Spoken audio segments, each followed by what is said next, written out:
Sekarang kalian mengatakan bahwa kita akan mendengarkan aspirasi dari masyarakat. Kita akan melaksanakan aspirasi dari masyarakat tanpa menjelaskan aspirasi apa yang kalian maksud, aspirasi apa yang kalian dengar dari masyarakat. Sudah terlalu banyak kata-kata kosong, janji-janji kosong yang dilemparkan kepada kita semua dan tidak ditepati. Tapi kali ini kita menuntut kalian untuk punya akuntabilitas, untuk bertanggung jawab dengan kata-kata kalian bahwa kalian akan melakukan aspirasi dari masyarakat. Bagaimana anggota parlemen yang berjumlah 580 orang dibayar dari pajak masyarakat itu tidak berhasil mendengarkan aspirasi masyarakat. Sementara gerakan-gerakan di sosial media yang tidak dibayar oleh siapapun yang terjadi secara sukarela bisa mencapai pergerakan yang seperti ini. Harusnya kalian semua merasa malu dengan apa yang terjadi di situasi Indonesia saat ini. Akan kita perjelas apa tuntutan kita. Kita mau kalian bertanggung jawab dan bertingkah sesuai dengan apa yang kalian janjikan. Kali ini kalian tidak bisa lari dan tidak bisa berkilah lagi. Karena aspirasinya sudah sangat jelas dari masyarakat. Pada sebelum 5 September pukul 23.59, ini adalah 12 hal yang kita tuntut dari kalian kalau memang kalian mau menunjukkan bahwa kalian masih berpihak kepada masyarakat. Pertama, sahkan rancangan undang-undang perampasan aset sekarang juga, sebelum 5 September, tengah malam. Kedua, pecat anggota DPR yang terbukti menghina rakyat, Ahmad Syaroni, Deddy Sitorus, Bambang Pacul, dan yang lain-lain itu yang berjoget-joget di parlemen. Mereka yang hanya mewakili kepentingan partai politik dan tidak kredibel untuk merepresentasikan kita, apalagi membuat kebijakan-kebijakan. Kita minta KPK, pahlawan kita, untuk segera cek seluruh harta dan aset mereka. Apakah itu didapat dari uang yang benar-benar legal atau ada permainan-permainan dari harta-harta tersebut. Crazy rich itu tidak mungkin bisa sekaya itu tanpa melakukan hal-hal yang tidak dibenarkan secara hukum. 3. Bebaskan pihak-pihak yang kalian tahan karena menyampaikan aspirasinya. Jangan salahkan semua terhadap masyarakat. Kalian juga harus bisa refleksi kenapa masyarakat bisa sampai semarah itu. Karena kalian selama ini sudah benar-benar tuli dan mati empati terhadap aspirasi dari masyarakat. Saat kita mau mendatangi rumah kita sendiri yang kita bayar dan kita bangun dengan hasil keringat sendiri, kita dipertemukan dan dihajar dengan aparat-aparat dan segala peralatan yang dibeli dari hasil pajak rakyat. Bebaskan mereka semua. Mereka hanya mau melakukan aspirasi. 4. Reformasi DPR. Kalau memang kalian tidak mau DPR dibubarkan, maka reformasi habis-habisan bagaimana cara kalian bekerja. 1. Audit secara transparan.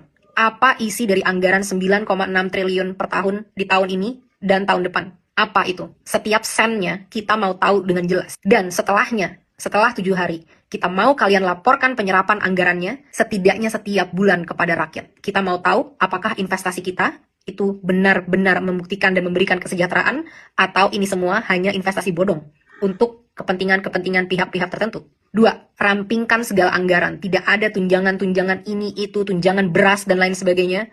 Dan rampingkan jumlah anggota DPR. Bersihkan DPR dari pengkhianat-pengkhianat rakyat. Pengkhianat-pengkhianat bosnya sendiri. Potong semua anggaran yang tidak urgent untuk kesejahteraan masyarakat. Rapat-rapat, kunjungan kerja ke luar negeri, patwal, dan semua itu tidak ada hubungannya dengan kesejahteraan masyarakat. Hentikan budaya gila hormat, karena kalian semua adalah karyawan. Bertingkahlah seperti karyawan. Ketiga, tolak mantan napi korupsi sebagai anggota DPR ataupun anggota BUMN. Tidak ada lagi penghargaan terhadap pengkhianat bangsa yang merampok kekayaan rakyat. 4. Hapuskan semua perlakuan istimewa yang menciptakan kesenjangan antara rakyat dan parlemen, yang membuat parlemen mati empatinya dan tidak mampu membuat kebijakan yang berpihak kepada rakyat. Contohnya, bayar pajak tidak boleh lagi ditanggung oleh APBN, harus ditanggung oleh individu. Kita tidak mau lagi melihat ada pengawalan khusus terhadap anggota parlemen. Mereka harus bertingkah layaknya masyarakat. Semua hidup kita urgent, apalagi kita yang bayarin gaji kalian dan infrastruktur dan operasional keberlangsungannya negara ini. Kita yang lebih penting dibanding kalian. Transportasi, tidak ada tunjangan mobil, cukup tunjangan untuk naik transportasi umum. 4. Hapuskan pensiunan seumur hidup bagi para anggota-anggota DPR yang masa kerjanya hanya 1 periode. Kita tidak mau lagi membayari mereka sampai akhir hayat kalau memang mereka tidak mau mengabdi dengan tulus kepada masyarakat. Kedepannya, kita mau KPK atau BPK untuk meninjau dan memeriksa harta dari segala anggota DPR, dan kita mau transparansi yang besar-besaran. Semua rapat-rapat diskusi kita mau itu ditunjukkan live secara online ke rakyat. Bahkan kalau bisa, rakyat harus selalu boleh masuk ke gedung DPR untuk mendengarkan dan melihat apa yang karyawannya sedang lakukan. Kelima, tunjangan gaji dan tunjangan-tunjangan yang lain, total take home pay, total yang bisa kalian bawa pulang, tidak boleh melebihi 5 kali upah minimum UMR nasional dari masyarakat. Harus jelas kemana setiap anggaran-anggaran ini, dan kita mau jelas berapa yang diterima. Tidak boleh lagi ada kesimpang siuran yang berkata ada yang menerima segini, segitu, dan lain sebagainya. Harus jelas berapa yang diterima sebagai take home pay, kita harus tahu itu.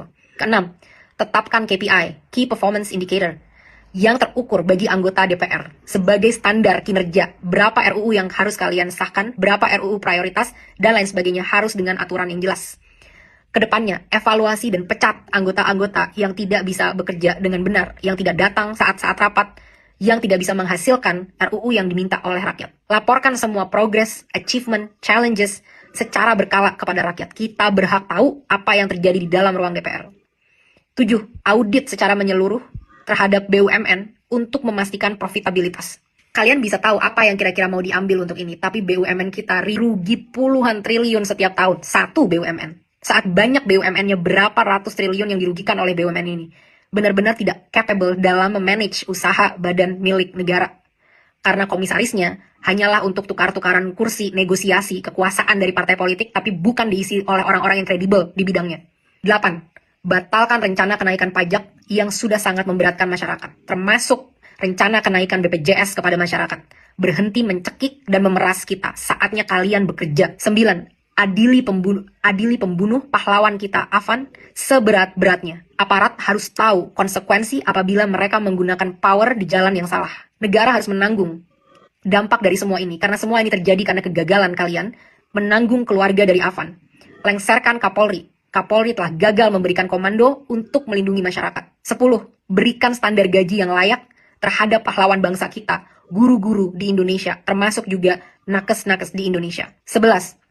Reformasi kinerja kepolisian habis-habisan. Mereka harus profesional, berpihak dan berempati kepada rakyat, punya kemampuan emosi yang baik, sehingga tidak menyalahgunakan senjata sebesar itu yang mereka punya. Mereka di sini untuk melindungi rakyat, bukan untuk membela kepentingan penguasa. Saat kasus-kasus terjadi, banyak banget yang loyo, lama, dan lain sebagainya. Tapi saat itu tentang demonstrasi, betapa canggih alat-alat yang kalian punya. Betapa banyak amunisi yang kalian punya untuk ditembakkan kepada masyarakat yang membayar gaji mereka setiap hari. Reformasi ini semua. Aspirasi sudah sangat jelas. Kalian punya 7 hari untuk bisa mewujudkan ini kalau memang kalian pantas memegang kedaulatan rakyat. Kita akan buktikan bersama-sama apakah kalian mampu dan benar-benar capable dalam melakukan ini, atau benar apa yang memang kita inginkan untuk membubarkan DPR. DPR tidak harus bubar kalau kalian benar-benar bisa bertanggung jawab dengan kekuasaan kalian dan menampung aspirasi rakyat. Jangan sampai ada lagi darah-darah dari pahlawan-pahlawan demokrasi kita yang bercerceran di jalan. Jangan sampai ada lagi intimidasi-intimidasi untuk orang tidak bersuara di negaranya sendiri. Hentikan segala intrik-intrik politik yang menjijikan dan busuk ini. Mulai bekerja dari sekarang. Buktikan 7 hari dari sekarang, mampukah kalian bertanggung jawab, pantaskah kalian digaji dari duit masyarakat.